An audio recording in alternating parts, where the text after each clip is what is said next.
2017 começou em ritmo acelerado no mundo da política. Janeiro foi o mês das negociações na Câmara e no Senado para a eleição dos presidentes. São eles que vão conduzir as reformas polêmicas propostas pelo Planalto.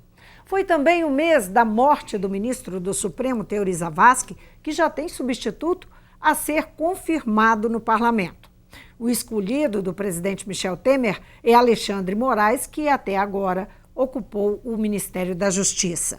E, neste mesmo período, foi homologado no Supremo o acordo dos delatores da Odebrecht, que promete provocar muitas baixas no meio político. Nosso convidado para analisar esse cenário e muito mais é o jornalista de rádio, jornal e TV, Carlos Lindenberg. Bem-vindo, Lindenberg. É sempre um prazer estar com você. Começando aqui o ano do mundo político, né? Esse ano parece que 2016 não terminou, né? 2017 já começou ligado com 2017. Não teve folga? Não houve folga, né? Nem para os deputados, né? Nem para os da Lava Jato, né? Que ficaram aí algumas noites sem dormir, porque a Carmen Lúcia resolveu fazer a homologação. Pois é, mas nós, né, que estamos começando agora, retomando com o mundo político, temos que fazer a resenha. Não é isso? Não, claro. Vamos começar pelo último fato. Dá uma passada fato. Nisso, né? Com certeza. Vamos começar pelo último fato, que foi a escolha do presidente Michel Temer de indicar o nome de Alexandre Moraes, que até agora era o ministro da Justiça e Cidadania, para a vaga deixada por Teori Zavascki, né? O nome dele levanta questionamentos, né? Ligado ao PSDB, enfim, tem alguns questionamentos. Qual que é a sua impressão dessa escolha do Michel Temer? Eu acho que o Michel Temer escolheu a dedo. Ele tinha, inegavelmente, figuras do meio jurídico, né, que poderiam dar, inclusive, juízes, né, um juiz poderia substituir o juiz que morreu, que é o Teori Zavascki, que era um juiz de carreira, né, poderia ter escolhido um juiz, uma figura de um desses tribunais superiores. Contudo, o presidente Temer resolveu escolher alguém da extrema confiança dele, né, alguém que está ali próximo, né, sem contar que, na verdade, e aí tem uma curiosidade, né? O ministro Alexandre de Moraes foi quem escreveu uma tese de doutorado que o presidente da República não deveria escolher um auxiliar dele para ser... Por quê? Porque fica aí dando a impressão que era um favor político que a pessoa estava devendo a ele, né? Além do mais, tiraria na interpretação do então doutorando Alexandre de Moraes a independência da corte, né? Mas ele já deve ter abandonado essa ideia. Né? Contudo, eu acho que está igual o Fernando Henrique, né? Esqueça que eu escrevi, né? Agora, se confirmado, o Alexandre Moraes vai ser o revisor. É por isso que eu digo. O relator é o Edson Fachin, do processo da Odebrecht, da Lava Jato. Lava Jato. Né? E ele será o revisor. Sim, aí que está, né? Isso seria estratégico para o governo? Eu acho que sim. Né, levanta-se suspeita sobre a indicação nesse sentido. Sim, não tenha dúvida. Quer dizer, como diz o próprio Alexandre de Moraes, né? E aí precisa reler o que ele escreveu, né? Não se deve escolher um auxiliar para ser o juiz do Supremo, né? Pelas razões que o próprio Alexandre de Moraes, quando estudante, escreveu na tese de doutorado. Ele não fez um trabalho de escola do primário, não. Era uma tese de doutorado. E ele dizia exatamente isso, que o presidente não deveria escolher. Contudo, o presidente parece que não leu a tese dele, né, ou não tomou conhecimento, e escolheu exatamente o auxiliar dele para ser o futuro ministro. Você disse no seu texto de abertura que isso vai ser confirmado pelo parlamento. Não há o menor problema de passar no parlamento. Isso aí é apenas uma questão de rotina, uma questão... O presidente do Senado, Eunício de Oliveira, já falou que em 3 semanas resolve a questão. Resolve a questão, ou seja, o presidente indicou e o presidente do Senado já confirmou. Você acha que não tem nenhum risco de haver algum tipo de articulação para barrar? Não existe nenhuma possibilidade disso acontecer no Senado? Não vejo, porque, além do mais, preciso reconhecer que o governo tem uma base aliada, de certa forma, coesa, né? Elegeu o presidente da Câmara, elegeu o presidente do Senado, né? Com raras exceções, quase todas seus projetos passam, tanto na Câmara como no Senado, né? Teve aquele episódio aí passado que teve um probleminha, mas já está da dívida dos estados, né? Que está praticamente superado. De maneira que eu não vejo problema com relação a isso, não. Eunício conhece muito bem a casa que ele está presidindo. Quando ele diz que em 3 semanas está resolvido tudo, é porque em 3 semanas deverá tudo resolvido mesmo. Agora, esse clima coeso no Congresso, ele resiste bem a essas pautas, que são o grande objetivo do governo, é ter essa base coesa para dar sustentação para essas reformas que vêm trabalhista e previdenciária? Não são projetos fáceis, não. São projetos difíceis. O governo vai ter que trabalhar muito. O presidente Michel Temer, que gosta de oferecer jantar e almoço para as bancadas, vai ter que gastar muito se bem que gasta não é ele, somos nós, mas enfim, vai ter que almoçar com muito deputado, com muito senador, para passar esses projetos da aposentadoria, o da reforma trabalhista. Vem outra aí, das cidades que podem ser, voltar a adquirir a condição de cassino, né? Ter os seus cassinos funcionando, a volta do jogo, né? Nas cidades. E a reforma do ensino médio. Na verdade, são temas polêmicos, né? Mas é preciso atentar que o Temer, até pela sua origem, que é a Câmara, né? Pela base que ele formou, né? E ele não formou essa base de graça, né? Essa base foi formada lá atrás, quando resolveram tirar a presidente Dilma do governo. O Temer conspirou abertamente, não fez segredo disso, né? E ele é instrumentalizado pelo PSDB, que é o maior partido da oposição, né? Quer dizer, da antiga oposição, hoje na situação. Então eu não vejo como ele perder votações desse tipo. Agora, e o Congresso é a grande âncora do governo Temer. Ele só tem essa. O governo Temer só tem essa âncora. Ele não tem base popular, ele não tem... basta ver que as pesquisas indicam que a situação dele é pior que a da presidente Dilma. Que ele está com 10, 11% nas pesquisas, que uma Dilma tinha 13%, no pior momento dela, foi no impeachment. Agora, tem muita especulação aí de que vindo a público, né, sendo abertas, divulgadas as delações da Odebrecht, que há uma iminência disso acontecer, né, essa semana ainda, que isso causaria, digamos, um grande rebuliço no Congresso e poderia afetar essa normalidade, dificultar o andamento dessas pautas. Você acredita nisso? Ou já está calculado, já está precificado, né, esse impacto que deve acontecer, porque atinge muito dos parlamentares? Olha, acho que não é por acaso... E o próprio governo. Não é por acaso que o presidente Temer escolheu o ministro da Justiça dele para ser ministro do Supremo Tribunal Federal. Assim como, não é surpresa para ninguém, evidentemente que o presidente do TSE e ministro do Supremo, o Gilmar Mendes, não votará nada que possa prejudicar o governo Temer. Claro que não. Então essas coisas, a menos que... Você acha que não vota no TSE, por exemplo, o processo que há lá contra Dilma, a chapa Dilma Temer? Você, o telespectador, deve ter percebido, deve ter lido essa semana, né, na segunda ou terça-feira, deve ter lido, que o Temer já pediu para separar as contas. Mas ele vem pedindo isso tem tempo, foi recusado uma vez. Mas agora pediu de uma outra forma, que seja transformado nisso num processo penal e não eleitoral. Entendeu? Há uma diferença nisso, né? Então, Isso significaria o quê? Que poderia penalizar só Dilma e não penalizar... E não é um crime eleitoral. Portanto, seria uma ação penal e não um crime eleitoral que poderia aí sim inviabilizar a chapa e caçar os dois. Olha, essas coisas, infelizmente, no Brasil... Uma ação penal ele poderia postergar e responder depois. Depois. Essas coisas no Brasil, infelizmente, é preciso que se diga, né? Ainda que contraria muita gente, ainda que as pessoas não ficam satisfeitas com que se possa dizer uma coisa dessa, mas nós estamos vendo aí, na verdade, infelizmente, né? Desde uns 2 anos para cá, Vivian, uma situação de um arremedo, né, de uma república. Nós estamos numa situação, independentemente do que vai acontecer com a Lava Jato ou não, mas nós estamos num arremedo de uma república. Portanto, veja você, a ministra Carmen Lúcia, né, ao homologar as 77 delações da Lava Jato, que estão no Supremo, envolvendo aí sim quase 300 políticos, empresários.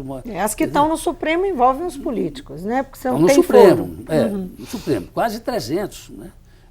Fora aqueles que estão lá com o Moro, com o outro lá do Rio de Janeiro, que é... Muito bem.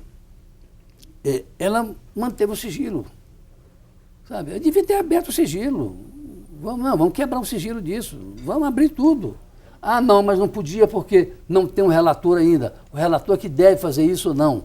E não ela como presidente. Mas para que ela homologou? A propósito, como é que você acha que Edson Fachin, né, que é o relator, que foi sorteado o relator, o ministro Edson Fachin, deve se comportar?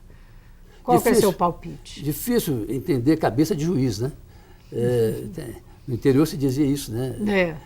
Igual barriga de mulher. Barriga de mulher grávida. E cabeça de juiz é difícil saber o que tem lá dentro. Mas o Fachin tem demonstrado uma posição correta, né? Ele tem tido uma votação, ao que se supõe, correta. Não se deixa envolver em questões políticas. Ao contrário de outros, que as pessoas têm sempre um receio, né? Fala-se do Toffoli, fala-se do Gilmar Mendes, vai se falar agora do Alexandre Moraes, né? Então, mas o Fachin parece que a pessoa foi bem escolhido, ou bem sorteado para conduzir. O problema é a revisão do voto dele, porque ele vai dar o voto dele, vai fazer o relatório dele, tá? Condenando, absolvendo, etc, etc. Aí vai para quem isso? Vai para quem era auxiliar do Temer. Para quem acompanhou a condenação do mensalão, é bom para entender qual que é o papel do revisor, né? O revisor ele vai lá e revisa a sentença. Não, revisa a sentença. Revisa a sentença. Que foi o que Lewandowski fez. Exatamente. Né? Então, isso vai cair na mão do revisor, que é ele. Né?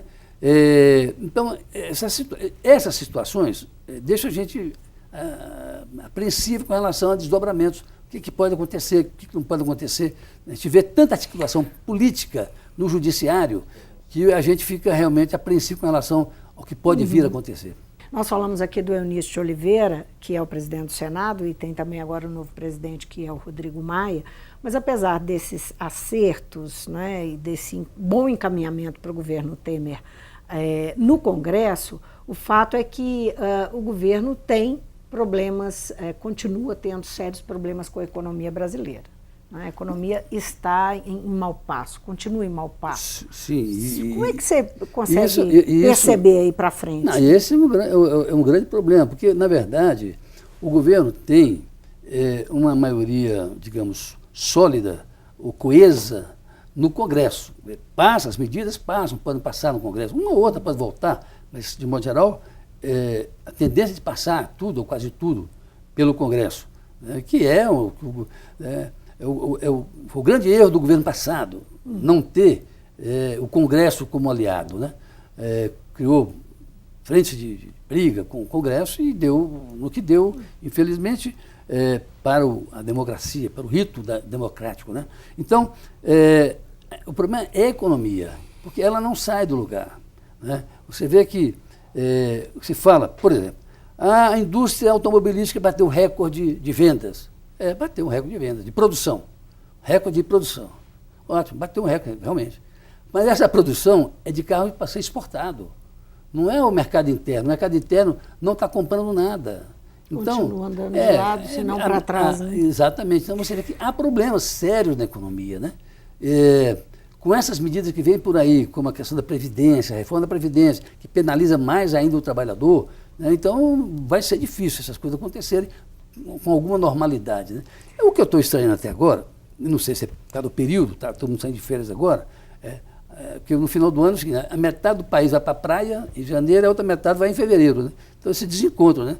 Então eu tenho a impressão que, vindo agora o mês de março, por aí, porque eu estou achando o país muito quieto com relação a tudo isso. A propósito de país muito quieto, e o PT, o resto da oposição, está muito quieta também? O PT, o PCdoB votaram parte do PT e o PCdoB votaram no Rodrigo Maia, que era o candidato do governo, Temer, para a presidência da Câmara. Votou também no Senado e faz parte da mesa do Senado. Eu tenho a impressão que o PT ainda não entendeu qual é o seu melhor caminho, ou qual a a sua saída no meio dessa Não crise... Não conseguiu traçar uma estratégia? Eu acho que isso? não, eu acho que não. Acho que o PT foi tão atropelado pelos fatos, foi tão pisoteado pelos fatos, pela mídia, inclusive, que centrava muito em cima do PT, né? Você vê, quase ninguém do PSDB é citado, mas o pessoal do PT parece um bagrinho qualquer do PT, né? Massacra. Parece um tubarão do PSDB ou do PMDB, esconde-se por ali, né? Então, eu acho que o PT não conseguiu ainda encontrar o seu rumo. Fala-se em autocrítica, que é preciso que se faça uma autocrítica. Sim, mas a autocrítica é necessária, mas para onde se vai sair dessa autocrítica? Para que lado? Para que postura? Nós acabamos de ver agora uma parte do PT na Câmara votou com o Rodrigo Maia, né? E nem teve cargo na mesa. No caso do Senado, votou com o Eunício e teve um cargo na mesa. A primeira secretaria, com José Pimentel. Então, qual é a do PT? É oposição ou não é? Ou o parlamento é uma coisa e o governo é outra? No parlamento vale um tipo de regra, de ordenamento, mas em relação ao governo é outra coisa. Isso confunde, inclusive, a opinião pública. É preciso que o PT venha dizer exatamente qual é o seu papel daqui para frente. Uhum. Vamos falar um pouquinho de Minas Gerais, né? Vamos. O governador terminou 2016 um tanto enfraquecido, enfrentando aí uma crise econômica no estado violenta e também o que limita bastante as possibilidades do governo, não é? de tomar iniciativas e, enfim, dar respostas ao eleitor, né? E está aí sob a ameaça de um processo da Operação Acrônimo. A renegociação da dívida dos estados que está em andamento pode deixar o governador respirar, o governador Fernando Pimentel, respirar para 2018, ou você não acredita nisso? Eu quero chamar a sua atenção e do telespectador para um detalhe que ainda poucos perceberam, você deve ter percebido, evidentemente. Até o final do ano passado, o governador Fernando Pimentel estava muito envolvido com a situação da Operação Acrônimo. Ele não saía, não aparecia, não ia a lugar nenhum, muito temeroso de que, do final do ano para cá, ele mudou essa postura. Eu tenho a impressão, não, tenho certeza que ele falou o seguinte, deve ter pensado e está agindo o seguinte, a estratégia dele é esta. Bom, Operação Acrônimo é com os meus advogados. Eu tenho que administrar o Estado. E passou a ser mais frequente, a ser mais presente, a falar mais, a botar mais o rosto na janela. Mas continua não dando entrevista para os jornalistas. Não, depende. Outro dia ele deu para um jornal local, deu uma grande entrevista aí, exclusiva e tal. Evidentemente que ele não está tão à vontade como estava no princípio do governo dele. Claro, nem poderia estar. Mas ele também não pode ficar preso a essa questão da Operação Acrônimo. Ele tem que governar. Se ele quer, inclusive, terminar bem o governo dele. Você acha, então, que ele mudou a estratégia dele? Mudou a estratégia, eu não tenho dúvida. E em relação ao PMDB? Dá para sentir alguma mudança de estratégia? Dá. Ou se ele... Enfim, como é que ele está conduzindo essa relação, o PMDB, que tem sido fundamental para ele, né? Na Assembleia, principalmente. Na Assembleia, especialmente. Porque no diretório da Executiva Estadual... Verdade. Da Executiva,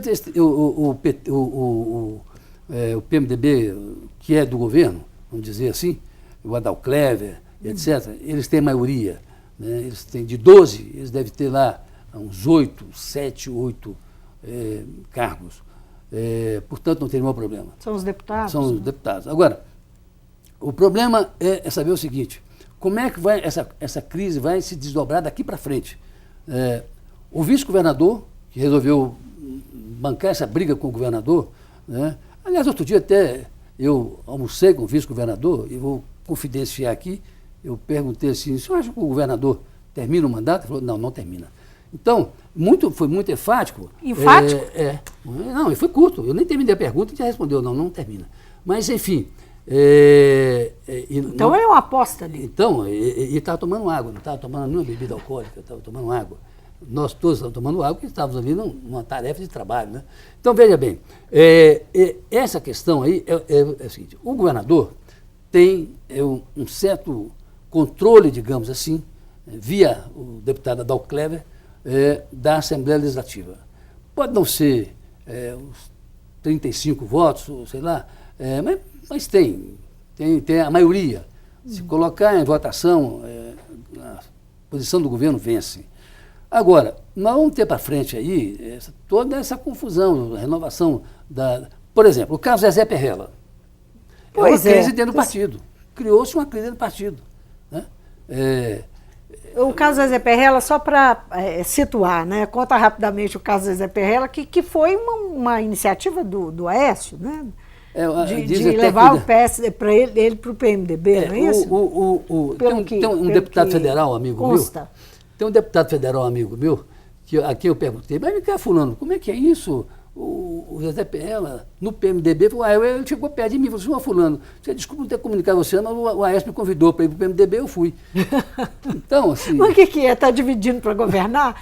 A estratégia do senador Aécio Neves é essa? Divide o PMDB aí para... Claro, porque ele sabe que o PMDB aqui em Minas, sobretudo na Assembleia Legislativa, tem o controle do governador através do presidente da Assembleia. Ele está tentando, na sua opinião, está tentando dar força a Antônio Andrade, que é o vice-governador e preside o partido, mas ficou um pouco isolado, né?